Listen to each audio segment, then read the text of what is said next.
Cette grande édition d'information. Monsieur, dames, bonsoir. Merci d'avoir choisi la télévision Dunia pour vous informer. C'est une circulation fluide et des conducteurs totalement à l'aise au volant de leur voiture. Page inter de cette édition. Cette grande édition d'information.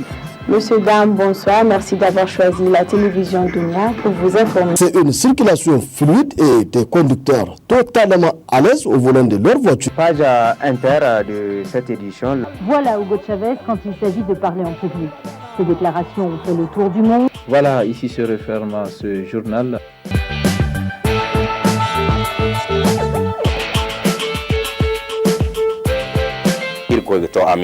wai ne dai mantika la harino kan da bore na bongo se banda masu kallon da sauraron mu barkanmu da yau.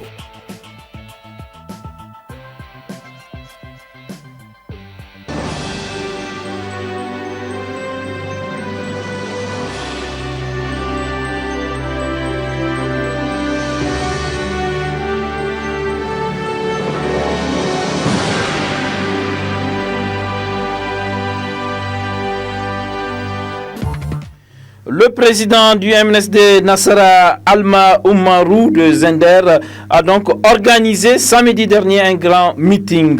Les détails dans un instant.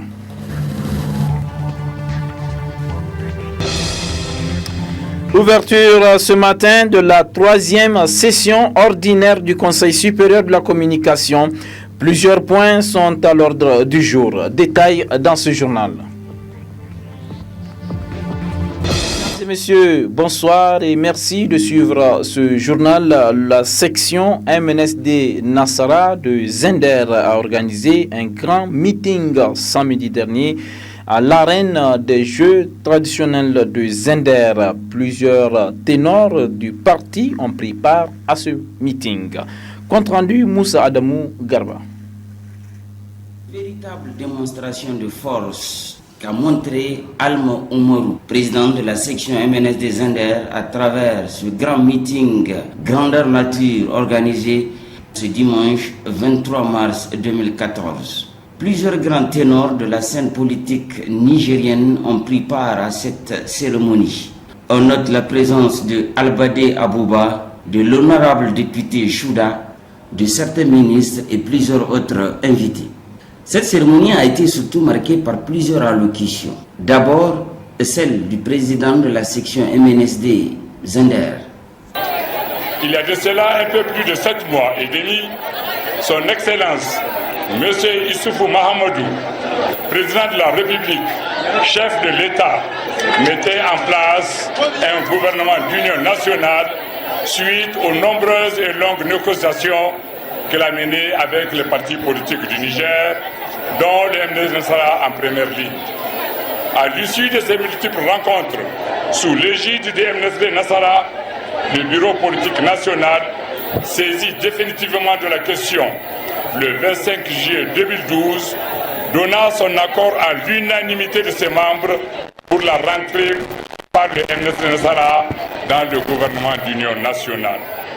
Mais contre toute attente, et pour des manœuvres inconnues et aussi sournoises, M. Senou Marou tenta de remettre en cause la décision historique du Bureau politique national le 12 août 2013 avec un certain nombre de ses obligés qui ne répondaient même pas aux critères d'être au Bureau politique national et qui ne rassemblaient pas la majorité requise pour une telle décision.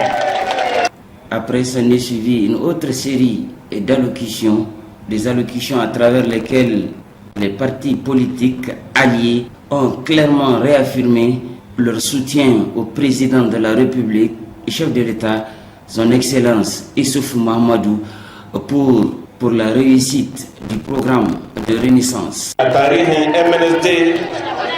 Ni dai kan kaina ban taba ganin meeting da aka kirawo midi tsakar rana war haka kuma mutanen suka amsa suka zo da ranar da zuwa da duk matsalolin suka biro ayyukan suka zo suka saurari abinda nake so in kwata muku gwamnatin haɗin gwiwa da ake tambaya mu ba don riba mu bane ba mu kan kanmu in don zama ministan ne yawancin mu duk sun taba zama ministoci in don zama deputy yawancin mu duk sun taba zama deputoci in don zama DG yawancin su duk sun taba zama DG mikami fanni waɗansu sun shekara 30 ba irin mikamin da basu rika duk wanda ya sami matsayi banda gidaje da yake gini ko shato da suke gini dare da rana me suka bar muku gani an san su mun waɗansu yawancin su mun yi aiki da su kenan in ku ba ku san su ba mun san su to shi ne problem kinmu da su ba wurin muka ce a za a yi matalakawa aiki wanda ya amince ya zo wanda bai amince ba ya sa ido amma su ce ke tanke ba su suka sami matsayi ba babu wani nigeria da yake da yancin ya san wani abu wannan kun san ko zamanin jahiliya ta wuce. En effet, aujourd'hui, l'on peut sans risque de se tromper affirmer que le MNSD Nassara est bien présent à Zender et Almo Oumarou détient toute la légitimité de la section de Zender. Restons toujours avec la section MNSD Nassara de Zender qui a organisé son conseil fédéral. À cet effet, plusieurs résolutions ont été faites. La conférence régionale extraordinaire de la section MNSD Nassara de Zender, tenue le 23 mars 2014, retire définitivement sa confiance à Seni Oumarou en sa qualité de président du parti pour incapacité et incompétence. Résolution numéro 2. La conférence régionale extraordinaire de la section MNSD Nassara de Zender, tenue le 23 mars 2014, demande la tenue d'un congrès extraordinaire du parti dans les délais les plus brefs. La conférence régionale.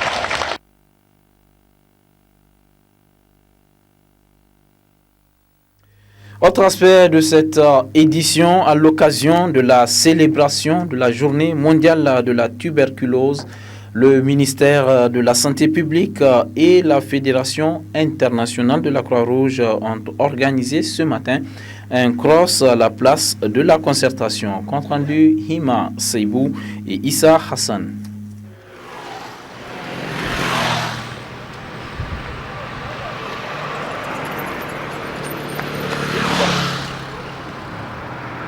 C'est par ce cross des jeunes filles et garçons qu'a débuté la célébration de la Journée mondiale de lutte contre la tuberculose.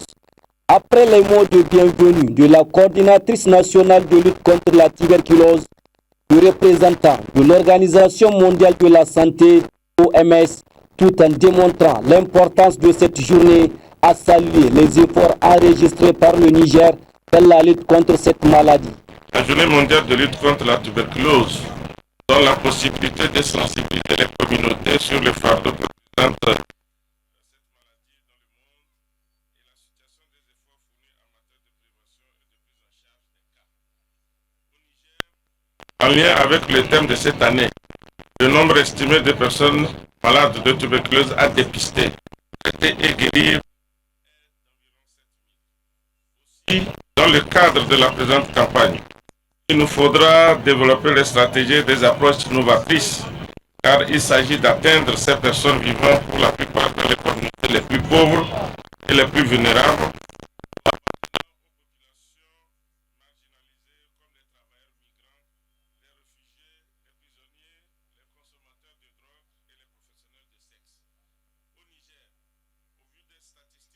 national.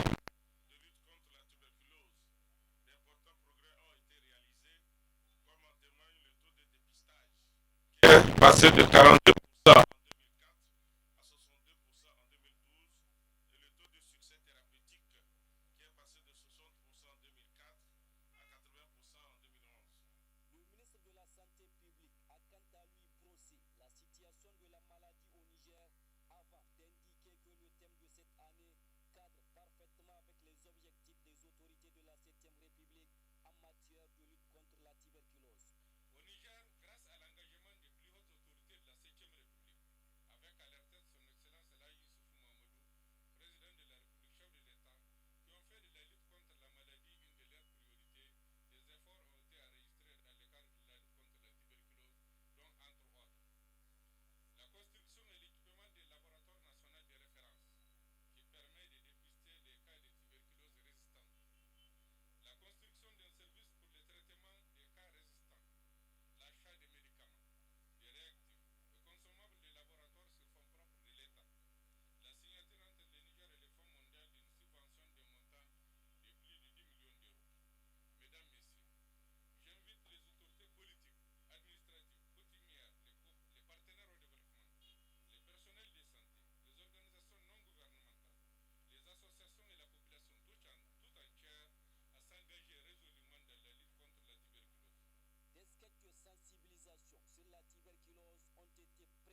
La réduction du chômage des jeunes, non seulement il octroie des motos, mais aussi il fait passer des permis de conduire, ce qui fait que vraiment, à un certain moment, nous allons penser qu'à Maradi, le chômage des jeunes va prendre fin.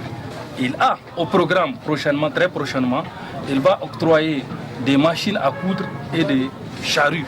Là vraiment, des charrettes asines et bobines. Donc là, vraiment, nous pensons que c'est toujours dans le cadre de l'initiative 3N, tout ça là, parce que c'est le projet du président, c'est ça là qu'il est en train de faire, d'appuyer. Et avec Alassane Atia, je pense que vraiment la région de Maradi va connaître un grand essor et nous demandons vraiment aux autorités politiques de le soutenir. Ces multiples actions de Alassane Atia dans la ville de Maradi font de lui l'opérateur économique le plus actif et l'un des plus généreux de la région de Maradi. À Niamey, le directeur général de la Nigélec a organisé une conférence de presse. Objectif, rassurer les populations sur les dispositions prises pour couvrir les besoins en énergie électrique. Selon lui, il n'y a pas à s'inquiéter, la Nigélec peut à ce jour couvrir la demande à l'échelle nationale. Le compte-rendu de notre confrère de Télé Sahel, Gérard Abdelaziz. En ce début de période de forte chaleur, où tous les regards sont tournés vers la Nigélec, son directeur général a voulu rassurer l'opinion publique des dispositions prises pour couvrir leurs besoins en énergie électrique. Il faut dire que la situation énergétique s'est améliorée suite à la crise de l'année dernière. La crise de mai 2013, consécutive à la chute des pylônes 330 kV au Nigeria, suivi de la panne des principaux moyens de production de la Nigélec, qui a plongé les régions de Dosso, Tillabéri et Niamey dans une situation inédite. Cette crise, nous le savons, continue de hanter encore les esprits. Je voudrais annoncer aux populations que suite à cette crise, Nigélec a travaillé activement à remettre en état tous ses moyens de production et à renforcer sa capacité d'importation d'énergie, avec d'ailleurs des promesses d'appui du gouvernement, promesses qui ne se sont malheureusement pas encore concrétisées. Donc la situation de la production actuellement se présente comme suit. Au niveau du disponible sur la ligne 132 kV, nous avons passer la capacité de 52,5 MW en 2013 à 55 voire 60 MW suite aux investissements que nous avons faits sur nos différents postes et au niveau de Birninkebi. Au niveau de la centrale de Goudal, nous disposons d'une capacité de 38 MW, dont 20 MW de location. Au niveau de la centrale de Gamkale, nous avons 28 MW, dont 10 MW de location. Donc au total, cela fait 121 à 126 MW de disponibles pour une pointe prévisionnelle en 2014 à Niamey de 115 MW. Donc pour un besoin maximum de 115 MW, nous pouvons disponibiliser jusqu'à 126 MW. Donc, que ce soit à Niamey comme partout dans le pays, l'offre énergétique est suffisante pour couvrir la demande, mais c'est sans compter les incidents qui sont inhérents au métier de production et de fourniture de l'électricité. Et là, pas plus qu'hier nuit, les populations de Niamey ont pu expérimenter un tel incident.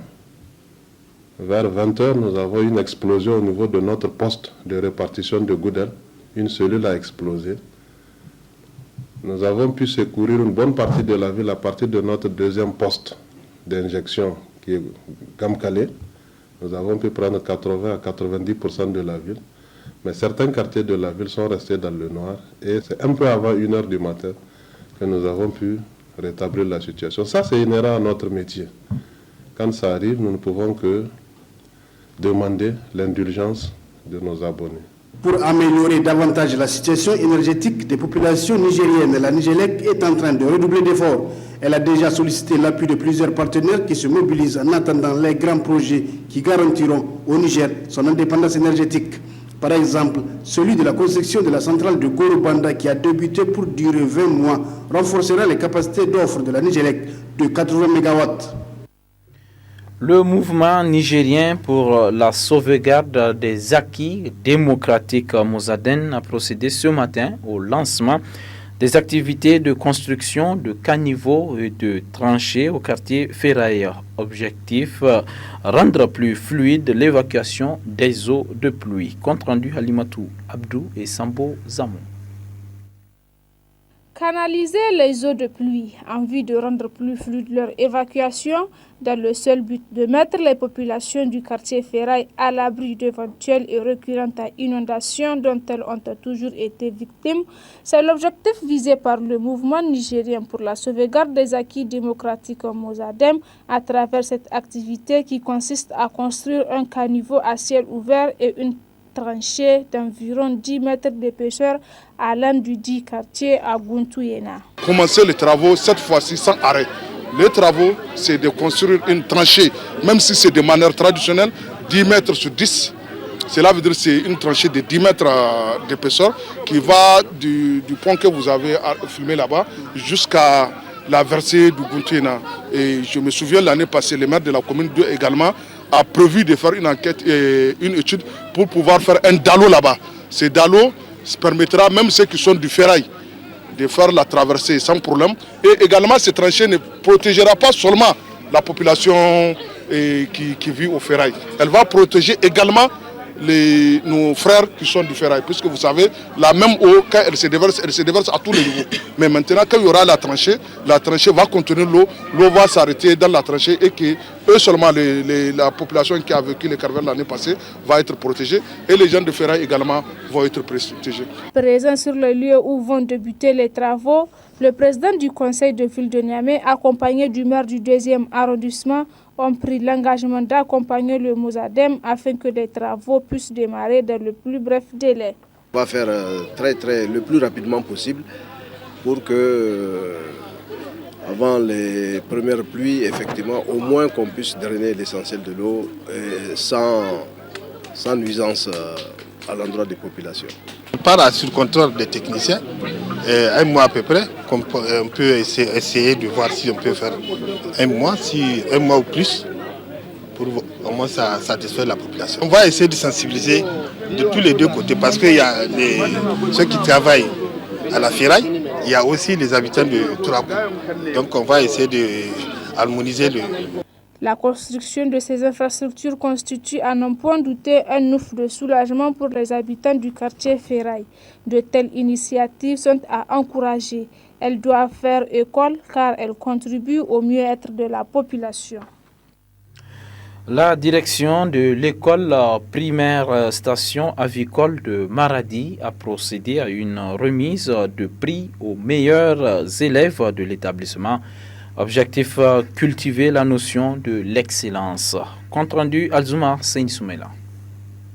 Élèves, parents d'élèves, enseignants et partenaires, bref, tous les grands acteurs de l'éducation au sein de l'école primaire station avicole de Maradi étaient présents à cette cérémonie organisée par la direction de la dite école pour récompenser les meilleurs élèves de l'établissement.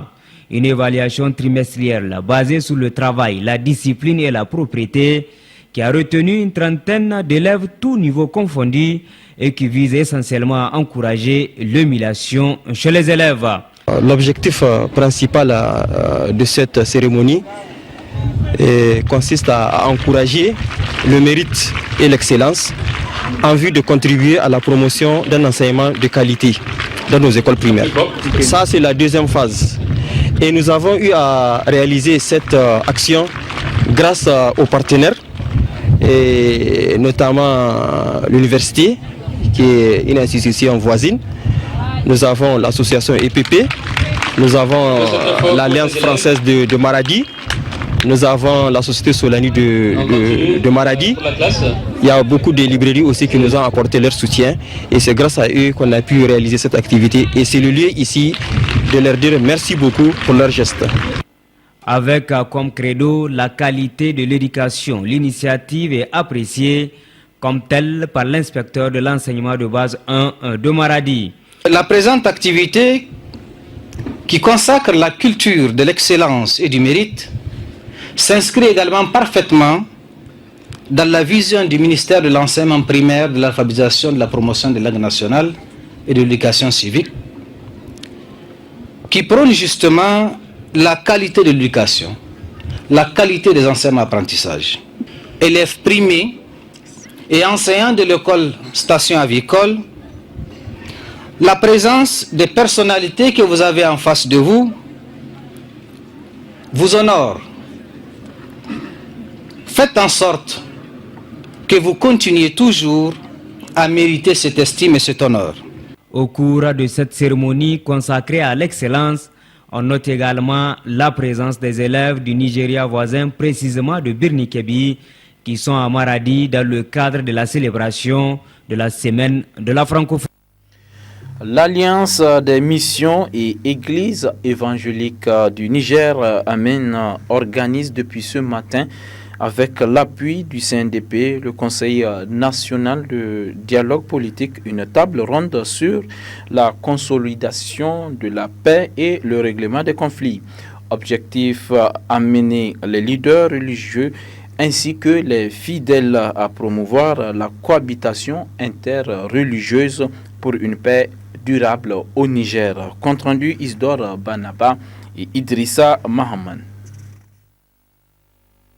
L'Alliance des missions et églises évangéliques du Niger veut apporter sa pierre à l'édification et à la consolidation de la paix au Niger à travers cette table ronde sur la préservation de l'unité nationale et la résolution des conflits. Venus de différents courants religieux, les participants vont débattre sur les mécanismes à mettre en œuvre pour instaurer une paix durable au Niger. Pour ce faire, les religieux doivent s'impliquer davantage, car selon le président de l'Alliance, Kimso Bourema, la politique dans son état actuel ne favorise pas la cohésion sociale. Malgré les avancées indéniables enregistrées dans la marche démocratique, le climat social et politique nigérien est sans cesse traversé par des courants contraires. S'il est évident que les crises sont nécessaires pour nous hisser vers la maturité, il faut souligner aussi qu'aucune nation ne peut se développer sans une maîtrise durable de ses contradictions internes. Malheureusement, la politique constitue aujourd'hui une arène où les différents acteurs offrent au peuple une foire d'empoigne. Les discours et les actions des uns et des autres distillent une violence qui pollue l'environnement social. La confiance fait place à la méfiance, la tolérance à l'intolérance, l'amour à la haine. Pourtant, l'État a mis en œuvre des mécanismes comme le Conseil national de dialogue politique pour favoriser le dialogue politique afin de promouvoir la bonne gouvernance. Comme le souligne le conférencier Ado Maman, gouvernance et crise sont intimement liées. La coexistence entre des communautés différentes est inévitable parce que aucune communauté, qu'elle soit religieuse, politique, ethnique ou régionaliste, ne peut se suffire à elle-même. Les Nigériens, quelle que soit notre différence, nous devons nous accepter. Nous devons vivre ensemble. Nous n'avons pas un autre pays. Le Niger, c'est notre pays. Et chaque communauté qui compose le peuple nigérien est un frère. S'il y a une gouvernance d'espoir, ce qui donne aux populations d'espoir, il n'y aura pas de conflit. S'il y a une gouvernance de justice, il n'y aura pas de conflit. S'il y a une gouvernance d'espoir, il n'y aura pas de conflit. Présent à cette table ronde, le chargé des affaires religieuses et juridiques du ministère de l'Intérieur a adressé ses remerciements aux organisateurs. Le représentant de l'Association islamique du Niger a pour sa part indiqué la position de l'islam sur la cohabitation interreligieuse. Cette table ronde permettra aux participants de revisiter leurs sources, leurs valeurs ainsi que leurs pratiques afin de faciliter une cohabitation religieuse pacifique durable au Niger. Comme annoncé, la partie magazine de ce journal est consacrée au discours du président sortant de la Chambre de commerce, d'industrie et d'artisanat du Niger. Un discours tenu lors de l'Assemblée générale de cette institution tenue les 21 et 22 mars à Agadez. Très bonne réception et au revoir. Si notre rencontre en ce jour a été rendue possible et dans les conditions d'organisation et d'efficacité dont nous nous réjouissons tous, C'est surtout grâce à la mobilisation et à l'efficacité des consulaires de la circonscription régionale d'Agadez, de leur bureau, et en particulier de leur président, mon cher ami Chérif Abidine, qui a toujours été à nos côtés chaque fois que nous avons sollicité son soutien. Je voudrais enfin saluer la présence quasi unanime de mes amis consulaires de toutes les régions de notre pays, dont l'engagement au service de la cause du secteur privé n'a jamais été pris à défaut au cours de ce long chemin qu'ensemble nous avons accompli. Je voudrais le dire surtout à eux qui sont devenus, au fil des ans, d'abord des collègues consulaires tout simplement, puis des compagnons et maintenant des amis, de très grands amis, qui je suis sûr le resteront au-delà de cette passionnante expérience. Je voudrais leur dire que toutes les aventures, y compris les plus belles, ont hélas une fin. Après avoir dirigé, par la grâce de Dieu et par la confiance que vous m'avez témoignée durant 16 années, cette institution, voici donc venu le moment pour moi de tourner la page de cette passionnante expérience humaine et professionnelle, et pour la Chambre de commerce, d'industrie et d'artisanat, celui d'écrire une nouvelle page, sans doute aussi passionnante, avec ceux et celles qui vont nous succéder. À cette page succédera une autre, à laquelle une autre succédera encore. C'est ainsi que depuis la nuit des temps est rythmée la vie des hommes et des institutions. Vous comprendrez qu'en pareille circonstance, il soit difficile de résister à la tentation de rejeter un long regard, je demande votre patience, sur le chemin parcouru, même si le temps efface parfois les détails et ne laisse subsister que les perspectives. Je commencerai d'abord, comme je le fais souvent en pareille circonstance, par rendre hommage en pareille circonstance à nos compagnons disparus. Certains étaient à nos côtés au commencement de ce long voyage, en 1998. D'autres nous ont rejoints en cours de chemin, mais tous ont un point commun, c'est celui d'avoir eu, avant ce jour d'aujourd'hui, leur rendez-vous avec l'échéance que Dieu invoque dans la sourate 34, verset 30. Votre rendez-vous est un jour dont vous ne serez ni en retard ni en avance. Nous leur devons beaucoup de ce que la Chambre est devenue aujourd'hui. En leur mémoire, merci d'observer une minute de prière.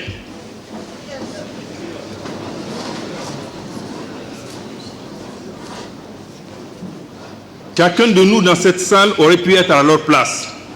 C'est pourquoi nous devons constamment garder à l'esprit le caractère éphémère de toute chose et nous employer à préserver les valeurs essentielles, celles de l'unité, de la solidarité et de l'amitié, car nul ne sait le temps qui le sépare de sa propre échéance. J'ai commencé l'exercice de mes responsabilités un jour de 1998 dans un climat de tension extrême et de quasi-affrontement. Ceux qui dans cette salle en ont été les témoins se souviennent que tout, y compris le pire, aurait pu advenir. Le secteur privé ou ceux qui en restaient étaient au bord de l'implosion. À cela, il faut ajouter que la Chambre, dont la mission est d'assurer la représentation du secteur privé auprès des pouvoirs publics, des partenaires sociaux et des organisations internationales, de contribuer à l'amélioration de l'environnement propice aux affaires en mettant à la disposition des hommes d'affaires et des opérateurs économiques tous les outils nécessaires à la promotion de leurs affaires, était loin d'être en capacité de remplir cette mission. En effet, un rapport rédigé à cette époque par un consultant indépendant décrivait la Chambre comme un outil inefficace, doté de statuts ambigus, complexes, plus au service du secteur public qu'à celui du secteur privé, sans ambition ni objectif, sans visibilité ni ressources humaines, et surtout dépourvu de ressources financières. Ceux qui se souviennent de cette époque se rappelleront que même les cotisations du personnel, des cotisations sociales, j'entends du personnel, accusaient plusieurs années d'arriérés de paiement.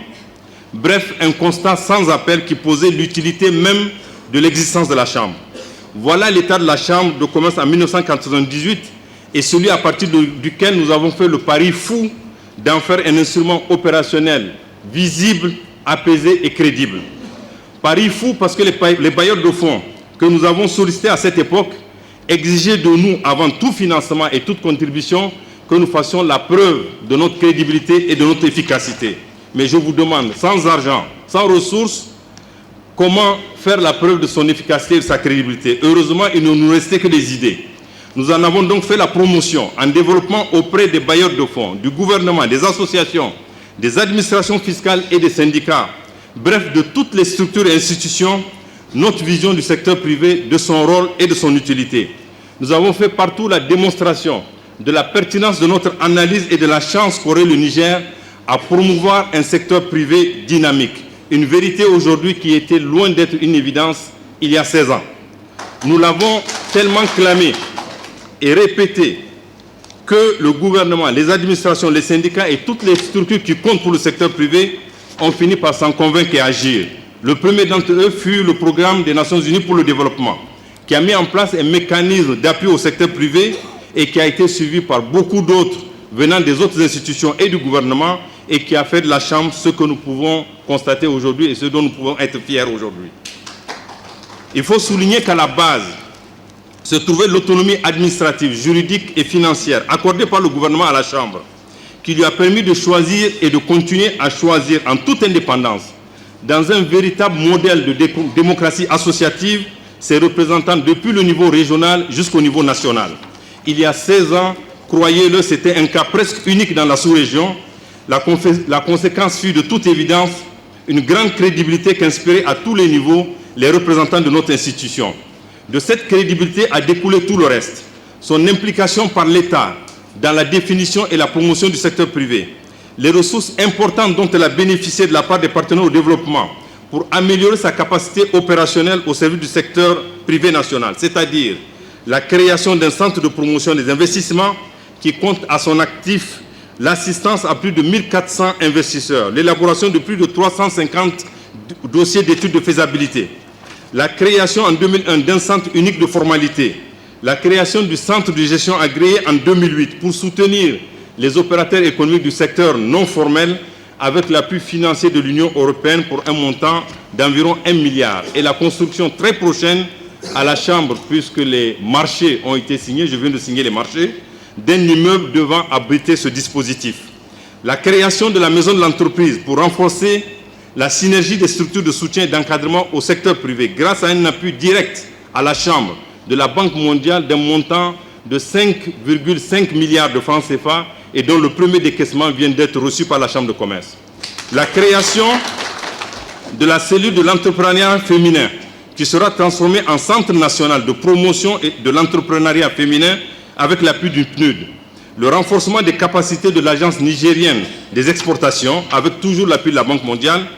La participation à la création d'une société d'investissement qui s'appelle Synergie, d'un capital de 500 millions aux côtés de Areva, de Veolia et d'autres entreprises nigériennes, et ceci au profit des micro et petites entreprises nigériennes. La création imminente d'un centre d'arbitrage et de médiation pour faciliter la résolution, nombreux malheureusement, et rapide surtout, amiable, des différents commerciaux entre opérateurs économiques. Le renforcement de sa proximité et de son appui aux opérateurs économiques des régions du Niger par la construction partout où cela restait à faire des antennes régionales de Dosso, Difa, Tillabéri, Agadez et le renforcement de celles qui existaient déjà.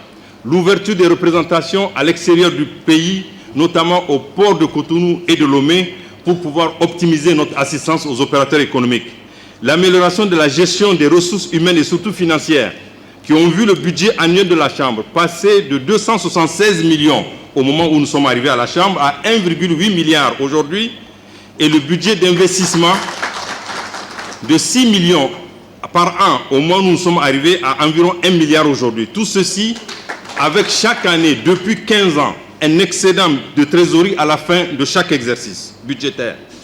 Faut-il ajouter que grâce à notre étroite collaboration avec l'administration des douanes, les prévisions budgétaires des ressources du fonds de garantie vont connaître probablement en fin 2014 un montant record de 3 milliards CFA alors qu'il s'élevait il y a simplement 5 ans à 500 millions. Notre implication dans les discussions relatives à l'adoption de la loi de finances qui ont abouti en 2010 à l'abaissement du prélèvement opéré sur les entreprises à travers le BIC à 30%, ainsi que l'adoption récente du Code des investissements, qui est un code incitatif, très incitatif pour l'investissement. C'est enfin le pari de faire de la Chambre un haut lieu de formation et d'information pour le secteur privé. Ce pari-là également est une réussite totale. C'est donc une institution unanimement respectée sur l'ensemble du territoire national, dont la parole est écoutée et l'image admirée pour son sérieux et la pertinence de ses interventions, qui s'est vue confier la vice-présidence du Conseil national des investisseurs aux côtés du Premier ministre, qui a mené des médiations réussies entre le gouvernement et les syndicats dans des moments difficiles, qui a défendu avec une rare détermination partout où cela était nécessaire les intérêts du secteur privé et en particulier lors des événements dramatiques du port de Cotonou. Dès lors, ce bilan national lui a permis d'être cité en modèle au-delà de nos frontières et d'asseoir une crédibilité et une notoriété internationale qui suscite respect et admiration dans le milieu consulaire régional et international. Ce qui nous a permis, avec d'autres de vos collègues, de nos collègues, et en votre nom, de présider à la Maison de l'Afrique à Paris pendant plusieurs années, de présider la Chambre consulaire régionale, comme disait la ministre déléguée tout à l'heure, pendant 9 années, de continuer d'ailleurs à la présider. Je vais bientôt également céder la présidence de la Chambre consulaire régionale, bientôt dans quelques mois, mais après 3 mandats consécutifs, alors que c'était une fonction tournante et que tous les prédécesseurs qui ont exercé cette fonction ont exercé un seul mandat. De présider le conseil d'administration du Centre de développement des entreprises, CDE, basé à Bruxelles, un outil dédié à la promotion du secteur privé des 77 pays des ACP, au sein du conseil d'administration duquel siègent des représentants de l'Italie, de la Grande-Bretagne, de la République tchèque, de la Jamaïque et du Burundi. Et c'est le Niger qui a présidé pendant de longues années cette institution. D'assurer la première vice-présidence de la Fédération africaine des chambres de commerce de la CEDEAO, d'assurer la vice-présidence de la chambre mixte nigéro-nigériane, de siéger au conseil d'administration de la chambre de commerce islamique au titre de l'Afrique de l'Ouest à travers nos collègues, d'être nommé conseiller spécial du président de la commission de la CEDEAO pour le secteur privé et enfin de recevoir la distinction de chevalier de l'ordre national de mérite de la France. Mes chers amis, par-dessus tout, ma plus grande satisfaction est d'avoir réussi à affronter et relever ces défis dans une remarquable unité. Aujourd'hui, en effet, c'est une institution apaisée, dans une ambiance détendue que je vais quitter. Très loin de cette époque où notre énergie était utilisée à l'intérieur plutôt que d'être utilisée à l'extérieur à la défense de nos valeurs. Nous pouvons être fiers d'avoir banni de nos rangs tout facteur de division, tout ce qui pouvait nous affaiblir dans la défense de notre cause et rester à l'extérieur de notre institution. Nous avons travaillé dans le seul but et le seul intérêt du secteur privé et nous avons confié la gestion des dossiers économiques de notre institution à ceux d'entre nous qui présentaient les meilleures aptitudes pour le faire sans aucune considération de leur opinion ou de leur appartenance politique. Nous avons parlé d'une même voix chaque fois que la cause du secteur privé était en jeu. Ce combat sur nous-mêmes, qui était loin d'être le plus facile, nous l'avons également surmonté avec succès. Cependant, je ne serais pas allé jusqu'au bout de l'exercice de franchise que je me suis astreint à faire aujourd'hui si je ne vous disais pas, en partant, qu'il me reste 2 regrets et un souhait. Celui d'abord de n'avoir pas réussi à convaincre les pouvoirs publics d'adopter une véritable politique cohérente d'implication du secteur privé dans la mise en valeur et l'exploitation des ressources minières de notre pays. Nous leur avons pourtant facilité la tâche en rédigeant, il y a de cela déjà plusieurs années, un véritable mémorandum à cet effet, qui a passé en revue secteur par secteur l'ensemble des actions et décisions que l'État et les entreprises devraient initier pour assurer efficacement cette implication. En effet, comme je l'ai dit en d'autres occasions, cette opportunité ne durera pas nécessairement longtemps. Nous le savons tous. Les ressources minières d'un pays, quelle que soit leur importance, ne sont pas inépuisables, alors que nos besoins de croissance et de développement sont, eux, sans limite. C'est donc aujourd'hui qu'il faut construire l'économie de demain, en permettant à nos entreprises de bénéficier d'un transfert de compétences et d'investissements, car elles ne sauraient rester durablement les témoins passifs de l'aventure minière de notre pays. En effet, le développement économique d'un pays n'a jamais fait l'objet d'un contrat de sous-traitance extérieure. Mon deuxième regret est celui de n'avoir pas réussi à obtenir la concession de la gestion des magasins sous douane à la Chambre de commerce, alors que la loi, le besoin de transparence, l'exemple d'autres pays, l'efficacité et même le bon sens plaidaient et plaident toujours en faveur d'un tel transfert. Mais je suis tenté de dire, si nous avons résolu tous ces problèmes, que feraient donc ceux qui vont prendre la relève? Cependant, je me console dans la conviction profonde qu'ils seront à la hauteur de ces défis, qu'ils trouveront les réponses appropriées à ces chantiers inachevés et que surtout, la Chambre connaîtra un rayonnement encore plus grand. Mon souhait le plus cher, c'est celui de vous voir élire, dans un climat de paix et de sérénité, une équipe soudée autour du nouveau président qui dirigera notre institution. C'est la condition indispensable à la réussite individuelle et collective de sa mission. La Chambre de commerce a besoin de ce symbole. Le pays tout entier, en ce moment surtout, a besoin de cette image. C'est le principal souhait que je formule.